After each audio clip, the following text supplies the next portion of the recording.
Masai Ujiri has finally broken his silence as he has spoken out for the first time since departing from the Toronto Raptors after MLSE, the Board of Governors, Edward Rogers, came to the decision that they need to move on from the Raptors president of basketball operations. Now, we've heard a ton of stuff come from the Raptors side of things, from reporters as to why this happened, but this is the first time we've heard from Masai Ujiri, and he touched on his relationship with ownership, his future out there, whether or not it's in the NBA or in other ventures, and talked a lot about Giants of Africa. So we'll discuss all of his comments, as well as a new update in terms of the Raptors search for a new president of basketball operations, specifically in the context of Bobby Webster. So lots of stuff to break down in this video, but I want to thank you guys again for all the support we've been getting, especially over the past couple of weeks. We are on that road to 40,000 subscribers, so if you don't want to miss a single thing regarding this Toronto Raptors team and join the community of now over 38,593 of us, make sure you guys hit that subscribe button. It's free. Press that button down below.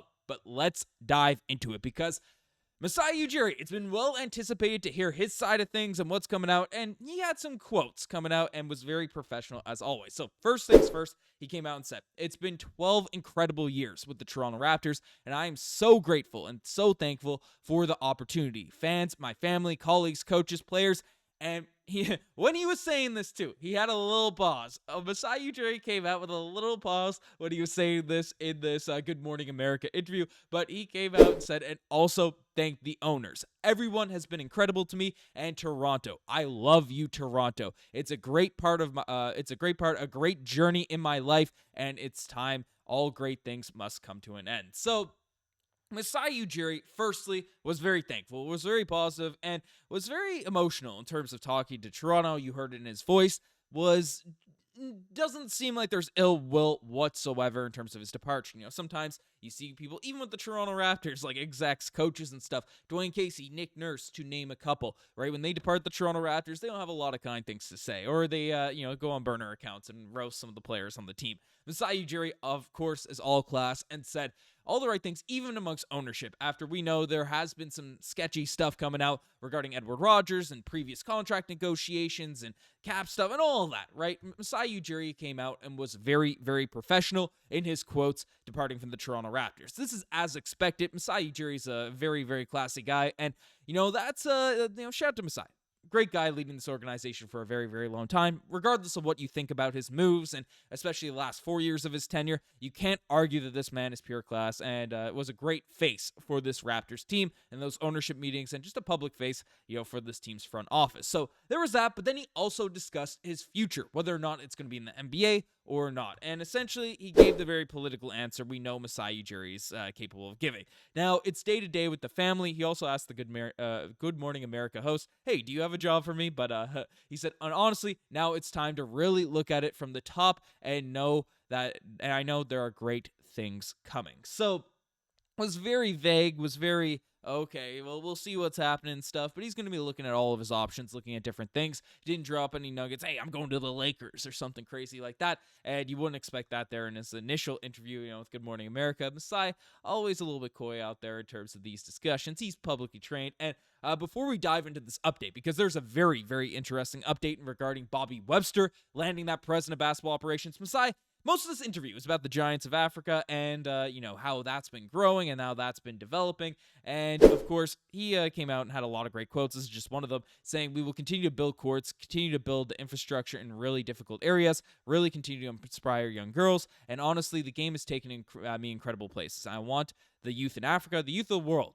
They need those opportunities. I hope through sports we continue to grow the game." So he had a lot of nice quotes about events, about things happening in Giants of Africa. You can check out the Good Morning America interview, because Masai, he's doing a lot of great stuff with the Giants of Africa. And frankly, it makes Edward Rogers, in terms of just this coming to the forefront right away, that, this report, if true, from Kevin O'Connor, that Masai Ujiri, building up things out there such as Giants of Africa, all of the charitable work that he does, day in, day out, this quote from, this report from Kevin O'Connor about one of the reasons Masai was fired just becomes even more grotesque. But he came out and said that my understanding is the Raptors ownership MLSE, they felt like Masai Ujiri was stretched too thin with Basketball Without Borders and his non-for-profit Giants of Africa. Raptors ownership felt the time was he was investing there was growing and was distracting from his role running the Raptors. Well, honestly, if there's one silver lining, and I think that's just a stupid reason because we know Masai Ujiri is one of the best scouts, one of the hardest workers, puts in the time.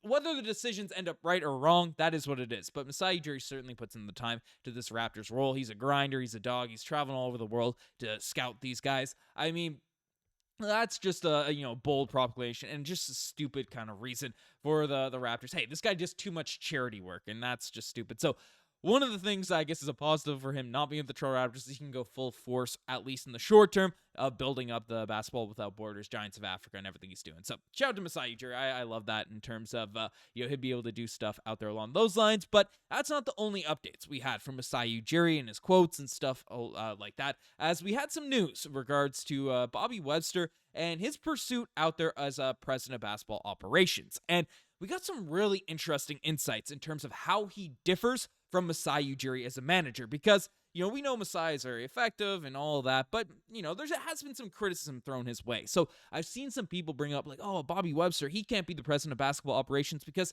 he is just Masai Ujiri's understudy. It's going to be the same thing. He's just going to be Masai with less cachet to ownership to get them to pony up some money to make some moves. So Bobby Webster doesn't make sense. Well, that doesn't seem to be the case with these latest updates. So let's dive straight into them. As essentially, if we bring up the right thing here now at this point, it was on the Good Morning America podcast, but this is coming from Michael Grange as well. An example of how Ujiri and Webster differed, it was Ujiri who was resistant to signing Pascal Siakam to an extension in the season prior to him being traded to the Indiana Pacers in January of 2024. Ujiri didn't want to risk the long-term deal on his books for a player who was no longer sure was a fit around the Scottie Barnes timeline. An injury to Siakam after he signed, or even just a downturn in performance, would have left the Raptors in a difficult situation.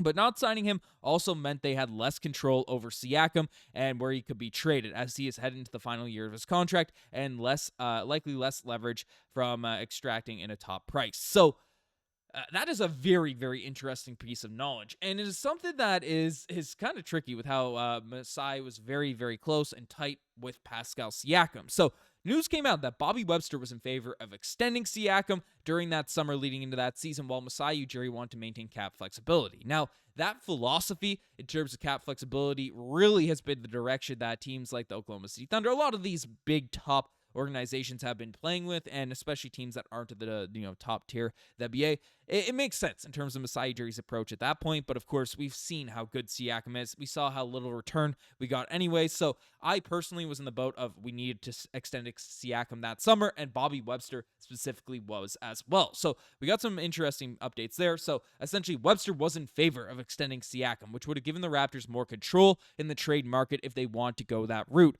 as they would be trading a player under team control for multiple years. Each approach had its pros and cons, but it only illustrates just because Webster and Ujiri work so closely for so long, it doesn't mean Webster's decision-making process will simply be a reprise of his old boss and what he might have done. So that's very interesting, when evaluating Bobby Webster, because, of course, from the outside looking in, Bobby Webster and Masai Ujiri are a dynamic duo, right? It's tough to really judge because we don't hear the behind-the-scenes stuff in these conversations about who agrees with what, who disagrees with what philosophy these people have. So Bobby Webster definitely wanted to keep guys under control, and one of the reasons Jakob Poeltl got extended long-term.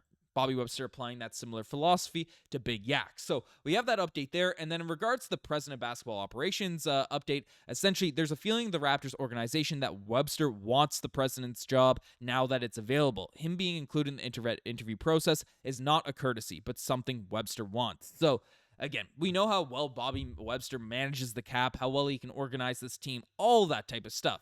So it's, my opinion, he's my favorite, unless we get a Bob Myers or just one of these, a crazy off-the-board option. Bobby Webster is my favorite in terms of who I'm hoping to land that Toronto Raptors, president of basketball operations position, but we will see how things shake out. Let me know what you guys think about all of this in the comment section down below. You guys have the best thing as far as subscribe to the channel if you guys haven't already. Anyways, I'm signing out.